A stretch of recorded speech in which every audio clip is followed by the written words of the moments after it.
Boa tarde, senhoras e senhores. Nada mais agradável que retornarmos do nosso almoço com uma palestra do professor Clóvis de Barros Filhos, trazendo o tema A Vida que Vale a Pena Ser Vivida.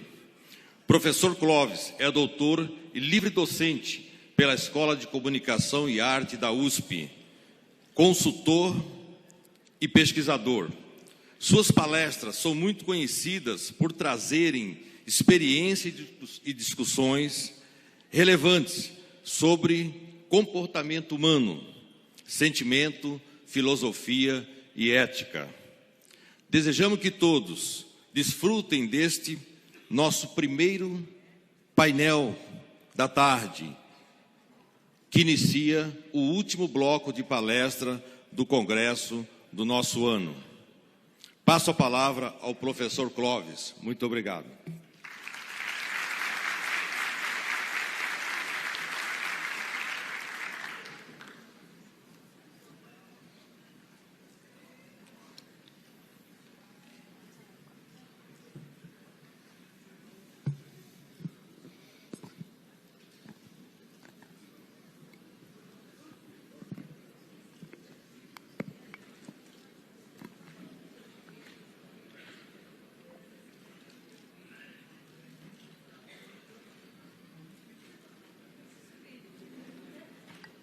Desde que o homem pensa para viver, a pergunta sobre a vida boa é a mais importante.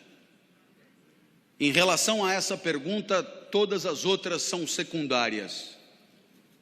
Você que aprendeu tantas coisas, decorou os afluentes da margem esquerda do rio Amazonas, a função das organelas citoplasmáticas, que seno quadrado de θ mais cosseno quadrado de θ é igual a 1, talvez deva admitir que diante da pergunta sobre o que tem que acontecer na vida para você ser feliz, todas essas informações são secundárias, se não meio ridículas.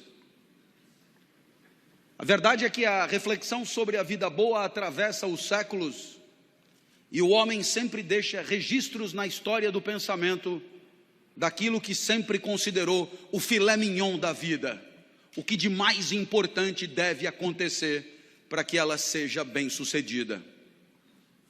Lá na mitologia, Homero escreveu a Odisseia, e a Odisseia, você sabe, é a aventura de Ulisses. Ulisses é o nosso herói, a Odisseia é a sua aventura.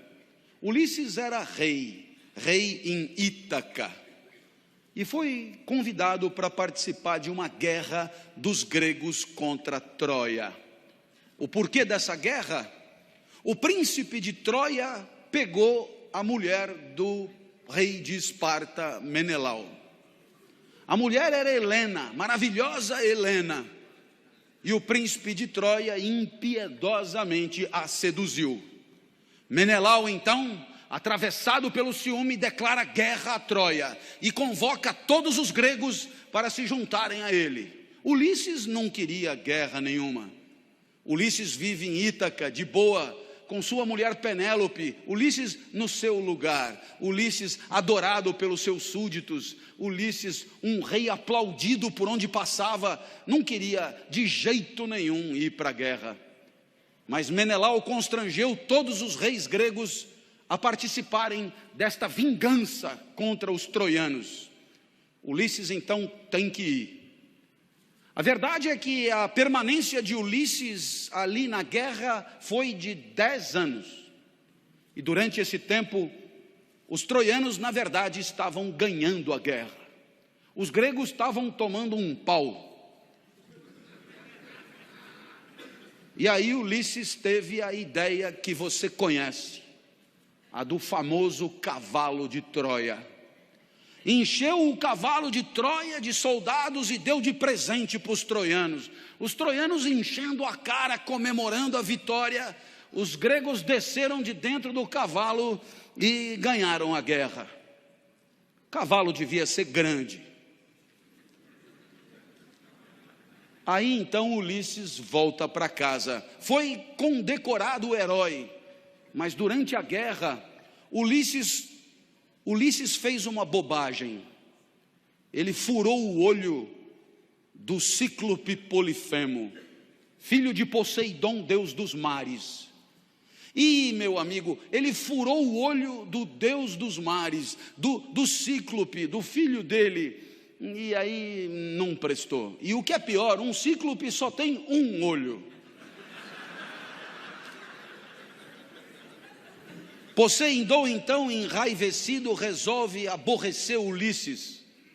E Ulisses vai levar 10 anos para voltar para casa. Claro, deus dos mares, na Grécia, tinha tudo para aborrecer Ulisses. E Ulisses não conseguia voltar para casa. Dos 10 anos que Ulisses levou para voltar para casa, 7 anos foram passados na ilha de Calipso. Calipso, uma deusa grega, dizem que maravilhosa. Imagine como quiser. Afinal é mitologia, nada disso existe mesmo. Eu imagino Calipso mais ou menos com o sorriso de Isis Valverde. O resto de Juliana Paz. E glúteos de Paola Oliveira. Assim é a minha Calipso. E Calipso se apaixonou por Ulisses. E aí então Ulisses queria cair fora, e Calipso tinha uma ilha que era quase que um resort 5 estrelas. Ela tinha ninfas a seu serviço. Era uma espécie de paquitas que estavam ali limpando, fazendo churrasquinho, assando a lagosta. E aí você, mas que espécie de castigo é esse com uma mulher dessa, com ninfas, num lugar paradisíaco? Mas toda noite Ulisses ia para a praia chorar, porque ele queria voltar para Penélope, para Ítaca, para os braços da sua amada, para o seu lugar. E aí então, Zeus manda que Calipso liberte Ulisses. Zeus é o deus dos deuses. Calipso é uma deusa de quinta. Ela tinha que liberar Ulisses. Então ela tenta uma última cartada. Ela vira para Ulisses e diz: malandro, é o seguinte, eu tenho que te liberar. Mas se você ficar comigo, eu te dou a eternidade. Imagina, isso significa virar Deus. Ulisses era mortal, humano, que nem nós. E Calipso estava propondo a ele a eternidade. E com uma cautela. Porque não adianta nada propor a eternidade com você envelhecendo, daqui a pouco você já está no chão, parece uma uva passa, impróprio para o consumo. Então, Calipso diz: eu te dou a eternidade e a juventude, vai ser eternamente assim, espetacular, viril e tal. E aí Ulisses tinha essa proposta na manga, e a resposta que Ulisses dá é a primeira grande resposta da história da filosofia para a vida boa.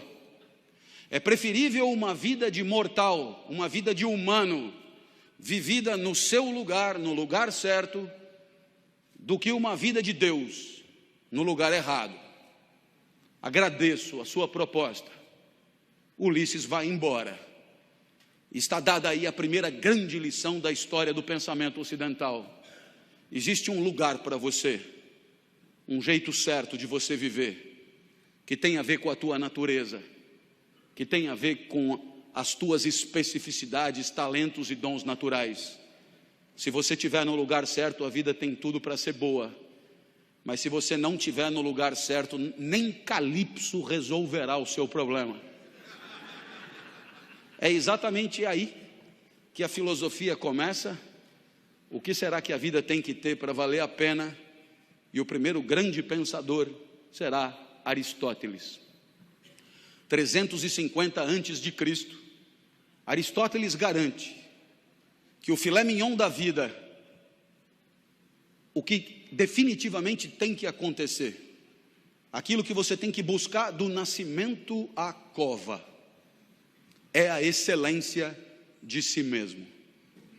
E a excelência de si mesmo é o pleno desabrochar da própria natureza.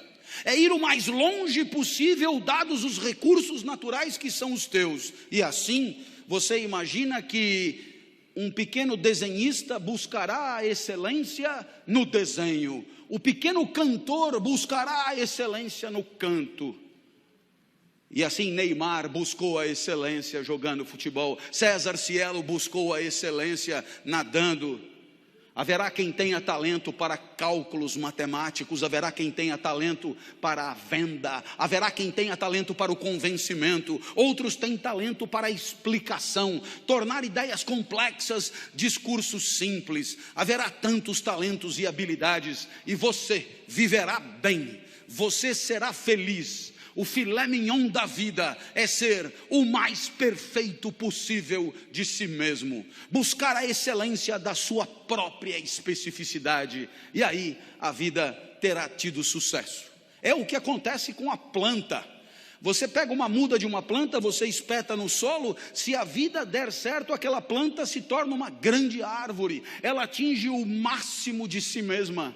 Assim, cada um de nós também deve buscar a excelência, porque a excelência é condição da felicidade.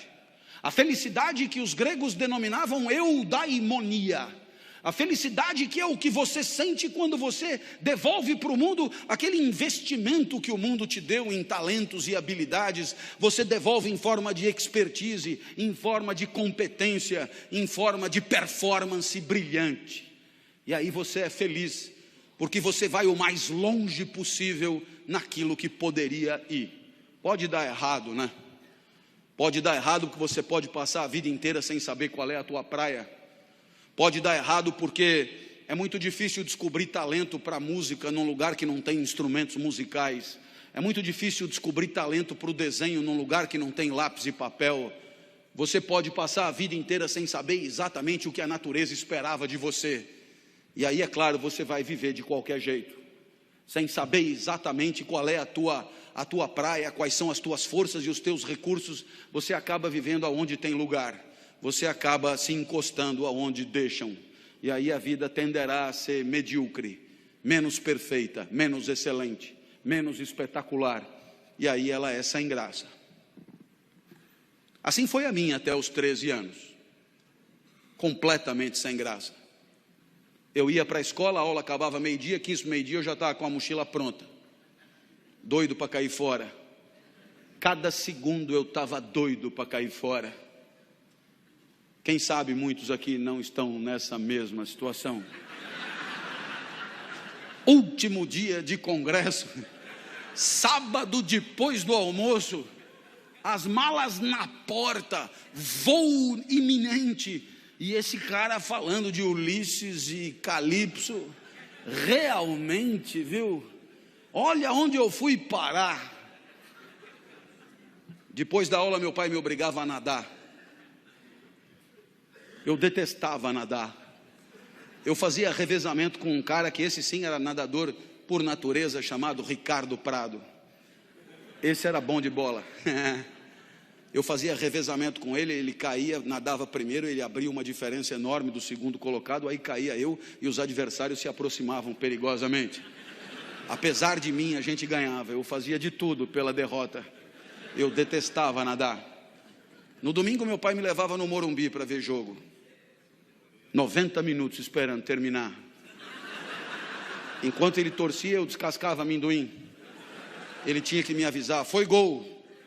Aí eu fingia vibrar para ele não ficar chateado, e ele dizia, foi gol dos caras, caralho, cala a boca que nós vamos apanhar.